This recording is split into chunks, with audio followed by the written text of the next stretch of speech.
नमस्कार, मैं हूं दीपाली नंदा और हम एक बार फिर से लेकर हाजिर हैं आपकी कमाई बढ़ाने वाला हमारा पर्सनल फाइनेंस का special show your money. Your money जिसमें हम आपको ना सिर्फ बचत करना बताते हैं बल्कि अपनी बचत पर आप मोटा मुनाफा कैसे कमा सकते हैं ये गुर भी हम आपको सिखाते हैं। तो अगर आप भी योर मनी में कोई सवाल पूछना चाहते हैं तो आप हमें ईमेल कर सकते हैं। हमारा ईमेल आईडी है yourmoney@nw18.com और साथ ही साथ आप हमें 7045220000 पर अपना सवाल व्हाट्सएप भी कर सकते हैं। इसके अलावा एक और इम्पोर्टेंट अपडेट कि इस वक्त योर मनी आप अपनी टीवी स्क्रीन पर देख रहे हैं और साथ ही साथ आपको बता दें कि ये फेसबुक और एक्स पर भी योर मनी लाइव है। आप हमें इन सोशल मीडिया के प्लेटफॉर्म्स के जरिए भी अगर कोई सवाल भेजना चाहते हैं तो आप जरूर भेजें। और क्या कुछ डिटेल्स रहेंगी, क्या हमारा ईमेल आईडी है, व्हाट्सएप नंबर है, वो इस वक्त आपकी टीवी स्क्रीन पर मौजूद है। और आपको बता दें आज योर मनी में हमारे साथ शामिल हो रहे हैं ऑप्टिमा मनी के फाउंडर पंकज मटपाल। पंकज जी, बहुत बहुत स्वागत है आपका योर मनी में। और निश्चित तौर पर पंकज जी से हम बातचीत करेंगे अपने व्यूवर्स के पोर्टफोलियो पर, लेकिन उससे पहले हर दिन की तरह आज भी हम एक ऐसा इंटरेस्टिंग टॉपिक लेकर आए हैं जो सीधा निवेशकों से जुड़ा हुआ है, जो कि है एसेट एलोकेशन के लिए सही स्ट्रैटेजी क्या है। जिस तरह से हम देख रहे हैं कि मार्केट में उतार चढ़ाव लगातार दिखाई दे रहा है, ग्लोबल अनसर्टेनिटी की बात करें तो वो भी बरकरार है। ऐसे में चाहे हम इंटरेस्ट रेट देखें, गोल्ड हो, इक्विटी हो, डेट हो या फिर इंटरनेशनल मार्केट हो, हर एसेट क्लास में आपको एक अलग कहानी ही दिखाई देती है। और जिसकी वजह से एक बड़ा सवाल हर एक निवेशक के मन में यही रहता है कि अपना पैसा कहां और किस तरह से बांटे। क्या सिर्फ इक्विटी पर भरोसा करना सही है या फिर गोल्ड अभी भी सेफ हेवन है या फिर डेट में फिर से मौके बन रहे हैं। तो तमाम क्वेश्चंस, तमाम क्वेरीज हमारे व्यूअर्स के मन में रहती हैं और आज सभी क्वेरीज का समाधान हम लेंगे अपने एक्सपर्ट से। पंकज जी हमारे साथ शामिल हो चुके हैं। तो पंकज जी, एक बार फिर से मैं आपका स्वागत करती हूं और काफ़ी इंटरेस्टिंग टॉपिक है कि जब हम एसेट एलोकेशन की बात करते हैं तो जाहिर तौर पर अलग अलग एज ग्रुप की बात करें, इनकम की बात करें या फिर रिस्क प्रोफाइल हो, हर एक इन्वेस्टर के लिए एक आइडियल पोर्टफोलियो की स्ट्रैटेजी अलग अलग ही होती है। तो ऐसे में आपसे यही जानना चाहेंगे सर, अभी जो मार्केट में वैल्यूएशन को हम देख रहे हैं, ऐसे में एसेट एलोकेशन का एक बिल्कुल सही और सटीक फॉर्मूला अगर आप बताएं। दीपाली जी नमस्कार और सीएनबीसी आवाज के सभी दर्शकों को भी मेरा नमस्कार। देखिए, पहली बात तो ये समझना बहुत जरूरी है कि अलग अलग एसेट क्लास होते हैं, जैसे इक्विटी, डेट, कमोडिटी यानी गोल्ड सिल्वर वगैरह में हम इन्वेस्ट करते हैं। रियल एस्टेट चाहे वो फिजिकल हो या रीट्स के जरिए निवेश किया जाता है, लेकिन सभी एसेट क्लास की अपनी इंपॉर्टेंस होती है।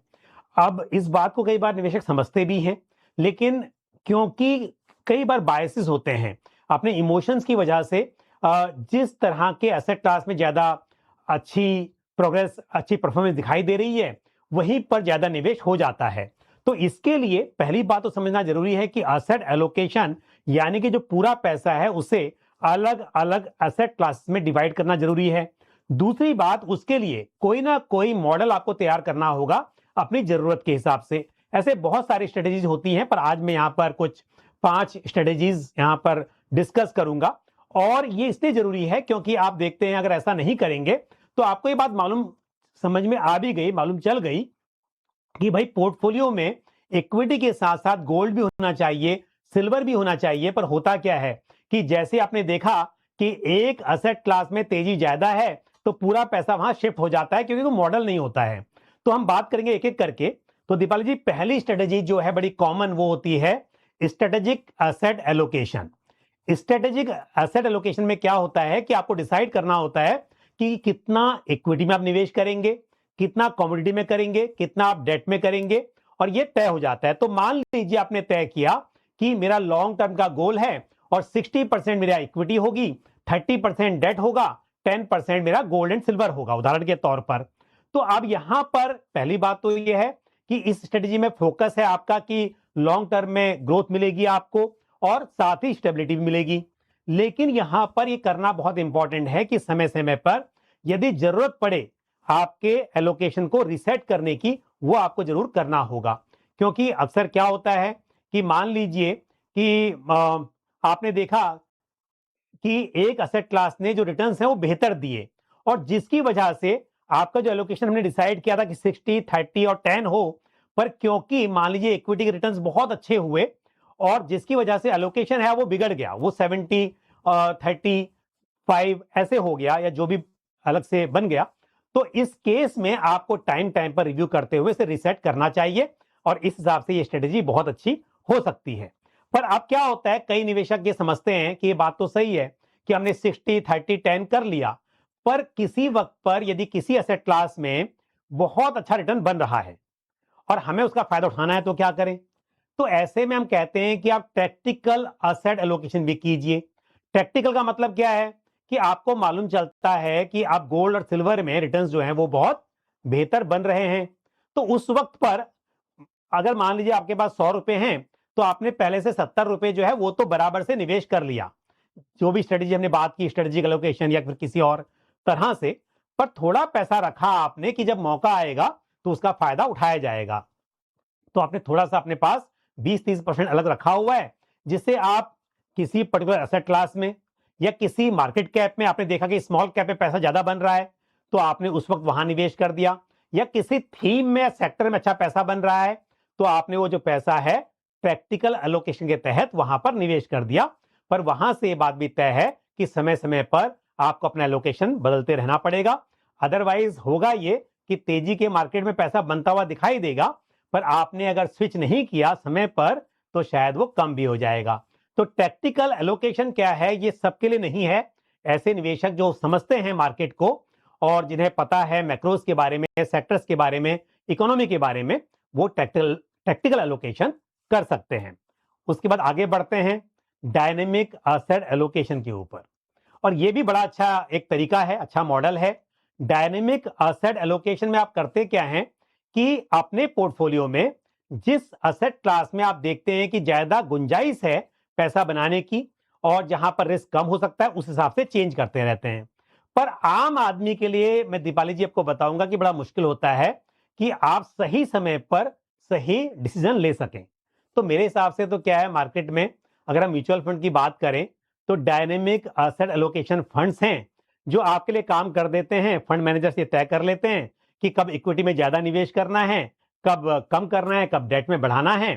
तो ये एलोकेशन स्ट्रेटेजी बड़ी अच्छी है, पर आम आदमी के लिए शायद थोड़ा मुश्किल होता है। तो अगर आपको इस तरह से करना है कि आपके पोर्टफोलियो में डेट और इक्विटी सब कुछ हो, कमोडिटी भी हो, कब वो ज्यादा हो कम हो, वो डायनेमिकली मैनेज हो सके, तो ये काम छोड़ दीजिए फंड मैनेजर के ऊपर। इस तरह के फंड्स मार्केट में अवेलेबल हैं, उसके जरिए आप अपना ऑब्जेक्टिव अचीव कर सकते हैं। एक है core and satellite. Core and satellite में क्या होता है कि एक तरह से आपने लॉन्ग टर्म का पोर्टफोलियो बनाया, जहां पर अपने गोल के हिसाब से आपने डाइवर्सिफाइड फंड्स में निवेश कर लिया, मान लीजिए 70% वहां कर दिया, उसमें आपका इक्विटी भी होगा, डेट भी होगा, कमोडिटी भी होगा, गोल्ड सिल्वर इत्यादि, रीट्स भी हो सकता है, और आपने 30% रखा कि इससे मुझे ज्यादा पैसा कमाना है। और यहां पर जैसे हम बात कर रहे थे प्रैक्टिकल एलोकेशन की, उस तरह से आपने सैटेलाइट पोर्टफोलियो में कुछ सेक्टोरल फंड, थीमेटिक फंड को शामिल कर लिया, ताकि आपको लॉन्ग टर्म के हिसाब से भी अपना एक फिक्स एलोकेशन रहे और समय समय पर थोड़ा एलोकेशन आपका सैटेलाइट पोर्टफोलियो में हो। पर ऐसा ना करें कि ज्यादा पैसा आप एलोकेट कर दें सेक्टोरल थीमेटिक में और कम पैसा रखें आप डाइवर्सिफाइड में, तो वो रिस्क बढ़ जाएगा। 70% 80% कोर में होना चाहिए, 20-30% सैटेलाइट पोर्टफोलियो जहां पर ज्यादा रिटर्न्स बन सकते हैं ज्यादा रिस्क के साथ, तो वो भी आप कर सकते हैं। और लास्ट क्या, मैं दो और बता दूं आपको। एक हो सकता है एज बेस्ड एलोकेशन, या एक कर सकते हैं एज बेस्ड एलोकेशन, बढ़िया तरीके से और आपने जहां जो पर आप पॉपुलर समय के स्ट्रैटेजीज अनुसार रहनी चाहिए इन्वेस्टर्स के लिए बाजार में एसेट एलोकेशन को लेकर, उसके बारे में बहुत बारीक और अच्छी जानकारी आपने बताई है सर। जिस तरह से सर हमने शुरुआत में इस बात का जिक्र किया था कि कई सारे फैक्टर्स हैं जो इस पर इम्पैक्ट डालते हैं, चाहे वो आपकी इनकम हो या फिर आप कितना रिस्क प्रोफाइल लेने में सक्षम है, और एक और जो फैक्टर है वो है आपका एज प्रोफाइल। तो जानना चाहेंगे, जब हम एसेट एलोकेशन की स्ट्रैटेजी की बात कर रहे हैं, तो ऐसे में जो उम्र के साथ निवेश है, उस लिहाज से जो स्ट्रैटेजी है उसमें कितने बदलाव की जरूरत है?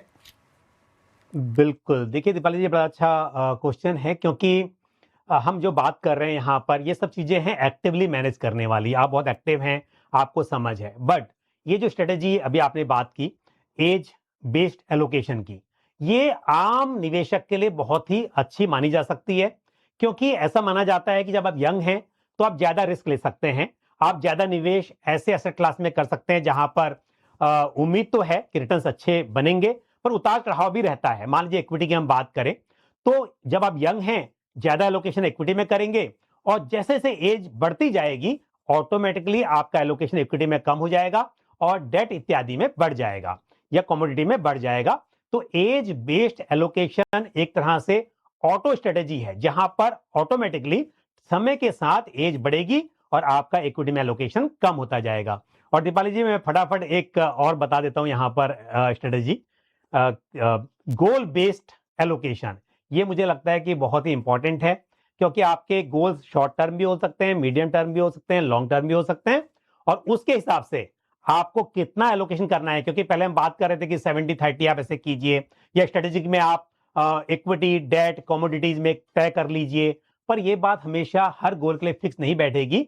तो अगर गोल आपके तय हो जाएं कि शॉर्ट टर्म है, मीडियम है, लॉन्ग टर्म है, शॉर्ट टर्म में आपको ज्यादा निवेश डेट में करना है, मीडियम है तो हाइब्रिड रहे, और लॉन्ग टर्म है तो आपको इक्विटी में निवेश ज्यादा करना है, तो आपके गोल के हिसाब से आप अपनी स्ट्रेटजी तय कर सकते हैं। पर हमने कई यहाँ पर ये एलोकेशन स्ट्रेटजी यहाँ पे डिस्कस की, पर मेरे हिसाब से ये इंपॉर्टेंट है कि आपके लिए क्या सुटेबल है, कितनी आपको जानकारी है, पर कोई ना कोई मॉडल आपको अपने लिए बनाना पड़ेगा, नहीं तो इमोशंस की वजह से आप गलतियां ज्यादा कर सकते हैं अपने निवेश में। से जानना चाह रही थी कि अगर हम रिटेल इन्वेस्टर्स की बात करें, तो जिस तरह से आपने बताया कि हर एक फाइनेंशियल गोल के हिसाब से स्ट्रैटेजी पर आपको काम करना पड़ता है, ना सिर्फ काम करना पड़ता है बल्कि एक डिसिप्लिन वे में आपको उसको रेगुलरली रिव्यू भी करना चाहिए। अगर कहीं पर मॉडिफिकेशन की ज़रूरत हो तो करनी चाहिए। सर, ऐसे में एक ये भी जानना चाहेंगे कि कुछ ऐसी आम गलती आप जो देखते हो कि रिटेल इन्वेस्टर्स एसेट एलोकेशन में अमूमन कर जाते हैं, उन्हें पता भी नहीं चल पाता। बिल्कुल, देखिए गलती पहली बात तो यह है कि एसेट एलोकेशन होता नहीं है। कई बार निवेशक या तो पूरा एफडी में पैसा रखते हैं, या कुछ निवेशक पूरा पूरा पैसा रियल एस्टेट में इन्वेस्ट कर देते हैं, और इक्विटी या डेट को या इक्विटी को काफी हद तक इग्नोर कर देते हैं। चलिए, अगर ये बात पता है कि हमें एलोकेशन करना है, वहां पर गलती होती है इमोशनल बायसेस। यानी कि आप करते तो हैं, जैसे हमने अभी बहुत सारी स्ट्रेटेजी डिस्कस की, और आपने मान लिया कि हमें 60% इक्विटी में रखना है, 30 डेट में है, और बाकी का जो है मेरा 10% गोल्ड और सिल्वर में है। लेकिन प्रॉब्लम क्या होती है, इमोशंस की वजह से आप ये गलती कर लेते हैं कि जहां पर देखते तेजी ज्यादा हो रही है वहां पर पैसा बढ़ा देते हैं, या फिर कई बार लालच में आकर आपको पता है कि यहाँ पे अब अच्छी खासी रैली हो चुकी है और अब हमें रीसेट करना चाहिए, पर वो नहीं करते हैं। तो गलती यही होती है कि एलोकेशन अगर तय भी हो गया है, आप उस पर टिकते नहीं हैं, बार बार बदलाव करते रहते हैं, स्कीम बदलते हैं, सेक्टर बदलते हैं, या फिर असेट्स को चेंज करते रहते हैं। तो इमोशंस को कंट्रोल करना ये बहुत ही इंपॉर्टेंट है। इसके लिए जो भी स्ट्रेटजी आप बनाएं, आप उसमें जुड़े रहें, उसके साथ में चलते रहें, नहीं तो होगा यही। मैं हमेशा कहता हूं कि कहीं पर हम देखते हैं कि भीड़ में गाड़ी चल रही होती है, और कहीं पर यदि हम देखते हैं कि बाजू की लेन में, बराबर वाली लेन में थोड़ा ट्रैफिक अच्छे से चल रहा है, हम चेंज करते हैं और बाद में मालूम चलता है हमने गाड़ी चेंज की पर हमारी लेन ज्यादा फास्ट चलने लगी। तो इसके लिए बार बार बदलाव ना करें, एक कोई भी स्ट्रेटजी बनाकर उस पर आप हमेशा आगे बढ़ते रहें। Alright, so very well said कि जिस तरह से सर ने बताया कि आपको इमोशंस पर काबू रखना बेहद ज़रूरी है। कौन सी स्ट्रैटेजी आपके फाइनेंशियल गोल के हिसाब से, आपके रिस्क प्रोफाइल और एज फैक्टर के हिसाब से फिट बैठती है, आप उसे पूरी तरह से समझें और फिर आगे निवेश की स्ट्रैटेजी ज़रूर बनाएं। चलिए, अब सर हमारे साथ कॉलर्स जुड़ना शुरू हो गए हैं। हमारे पहले कॉलर हैं मुंबई से अजीत कदम। सर, स्वागत है आपका योर मनी में, पूछिए अपना सवाल। मैम, मुझे पूछना था सर को कि मुझे अभी कौन सा SWP करना है। एक्चुअली मैं फंड को अभी एक्यूमुलेट किया है, बट उसको मैं अभी SWP के लिए कौन सा बेटर फंड रहेगा वो पूछना था। और मेरे जो फंड है उसमें से कब कैसे एग्जिट करना है, कभी एग्जिट करना है, क्योंकि मेरा एज अभी 56 है। Yes sir. तो 56 साल इनकी उम्र है, मंथली से 15,000 की कर रहे हैं, पोर्टफोलियो की वैल्यू 10 लाख तक पहुंच गई है। और जो डिटेल्स हैं इनके फंड्स की सर आपके पास मौजूद हैं, एक बार इनके मैं सवाल दोहरा देती हूं। ये आपसे जानना चाह रहे हैं कि 4 साल बाद ये SWP की प्लानिंग कर रहे हैं और चाहते हैं कि मंथली जो है ये 40,000 के करीब पैसा इनको मिल जाए, विड्रॉ करवा सके। और साथ ही साथ जो अभी इनका इन्वेस्टमेंट चल रहा है उससे कितना कॉर्पस ये इकट्ठा कर लेंगे, और स्पेशली इन्होंने पूछा है कि SWP की स्ट्रैटेजी के लिए कौन सा फंड सही रहेगा। देखिए अजीत जी, अभी आप जहां पर निवेश कर रहे हैं वो पूरा इक्विटी पोर्टफोलियो है, और अब आप बात कर रहे हैं कि 4 साल के बाद में आपको रेगुलर पैसा विड्रॉ करना है। तो अभी समय आ गया है कि आप थोड़ा जोखिम अपने पोर्टफोलियो में कम रखें। ऐसे में मेरी सलाह ये होगी कि आप बंधन स्मॉल कैप फंड से तो बिल्कुल निकल जाएं। Small cap fund long term के लिए अच्छा होता है, पर 4 साल के हिसाब से नहीं। और साथ ही आपके पास में Motilal Oswal mid cap fund भी है, उसमें भी अगर आप निकल जाएं तो अच्छा होगा, क्योंकि काफी कॉन्सेंट्रेटेड पोर्टफोलियो है। अच्छा फंड है लॉन्ग टर्म के हिसाब से, लेकिन आपके गोल के हिसाब से मैं कहूंगा कि वहां से भी आप एग्जिट कर सकते हैं। दूसरी बात यह है कि जो कॉर्पस की आपको रिक्वायरमेंट होगी इस वक्त पर, वो करीब करीब 1.5 करोड़ रुपया आपके पास होना चाहिए, यदि आपको 40,000 पर मंथ विड्रॉ करना है। अब 40,000 रुपीज पर मंथ अगर आपको विड्रॉ करना है शुरुआत में, तो समय के साथ आपका 40,000 से काम नहीं चलेगा, महंगाई बढ़ेगी, जरूरत भी बढ़ती जाएगी। और उस हिसाब से हम बात करें तो मैंने कैलकुलेट किया है कि करीब करीब आपके पास 1.5 करोड़ रुपया तो होना चाहिए। और अभी आपके पास 10 लाख रुपए है, और आप प्लस उसके अलावा आप थोड़ी सी SIP कर रहे हैं 15,000 रुपए की, तो मेरे हिसाब से अमाउंट को बढ़ाना होगा, तब ये मुमकिन हो पाएगा। और कहां से करनी है उसके लिए स्कीम की अगर बात करूं तो white oak capital multi asset allocation fund और साथ ही ICICI prudential balance advantage fund, ये 2 फंड्स में मैं कहूंगा कि इनमें आपको पैसा रखना चाहिए लमसम में, या जो पैसा बना हुआ है उसे भी स्विच कर देंगे वहां पर, और वहां से रेगुलर आप SWP के जरिए पैसा विड्रॉ करने का प्लान बनाएंगे। ऑल राइट, तो कौन से फंड आपके लिए बेहतर रिटर्न लेकर आ सकते हैं SWP के लिहाज से, ये जानकारी पंकज जी की तरफ से आपको दी गई है। यहाँ पर वक्त एक छोटे से ब्रेक का है, जल्द वापस लौटेंगे, आप बने रहे हमारे साथ।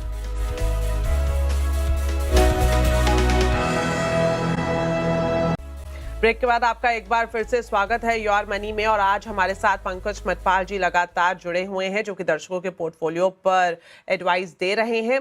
आगे बढ़ते हैं, अब और भी कॉलर्स हमारे साथ जुड़ गए हैं। संदीप जुड़े हैं मुंबई से। संदीप जी, बहुत बहुत स्वागत है आपका योर मनी में, क्या जानना चाह रहे हैं? मैडम, मैं 2.5 करोड़ का जो मैं SW के लिए बनाया, मनी पार्क किया, तो फंड सही है क्या? एंड महीने में 2029 से मैं स्टार्ट करूंगा, ऑलरेडी मनी उसमें जमा कर दिया, जो फंड का डिटेल मैंने ऑलरेडी दिया। एंड 1,25,000 पर मंथ मैं 2029 के बाद स्टार्ट करूंगा SWP। अभी पड़ा रहेगा 3 साल फंड उसमें।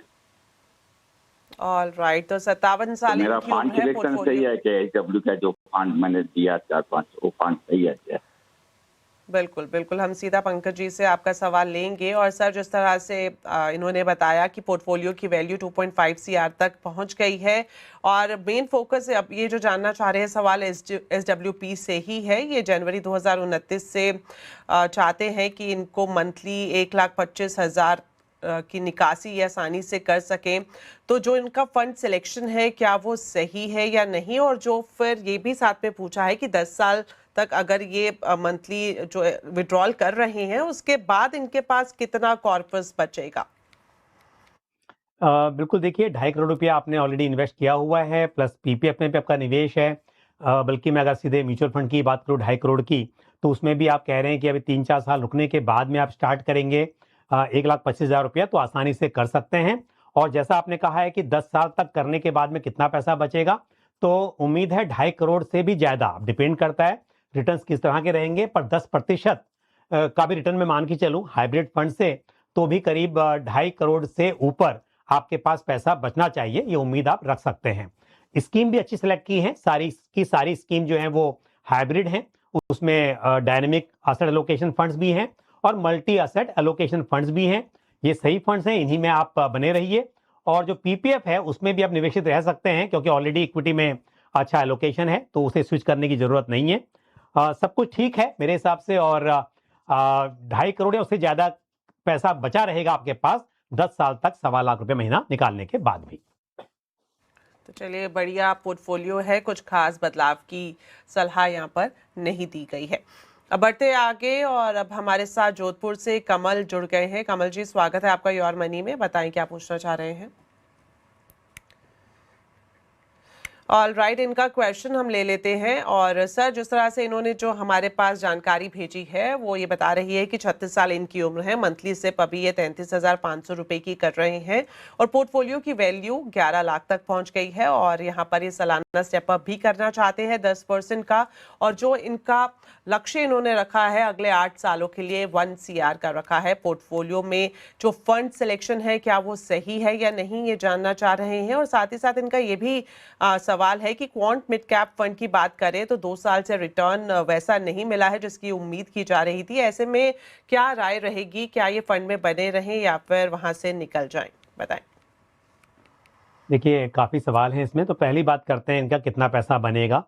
तो 11 लाख का पोर्टफोलियो ऑलरेडी वैल्यू है, प्लस 33,500 33,500 की SIP है। 10% से स्टेप अप भी कर रहे हैं, तो 8 साल में करीब 1 करोड़ रुपया इकट्ठा कर पाएंगे अगर मैं 12% की कंपाउंडेड एनुअल ग्रोथ यहाँ पर मानकर चलूँ तो। दूसरी बात यह है कि इनका गोल भी वही है 1 करोड़ का, और 98 लाख के आसपास बन रहे हैं, मतलब करोड़ के आसपास बन रहे हैं, तो गोल तो अचीव कर लेंगे। लेकिन एक बात ध्यान रहे कि जैसा हमेशा मैं कहता हूं कि जब लॉन्ग टर्म की आप बात करते हैं, 8 साल की बात हो या और लंबे समय की बात हो, तो महंगाई की वजह से पैसे की वैल्यू कम होती जाती है।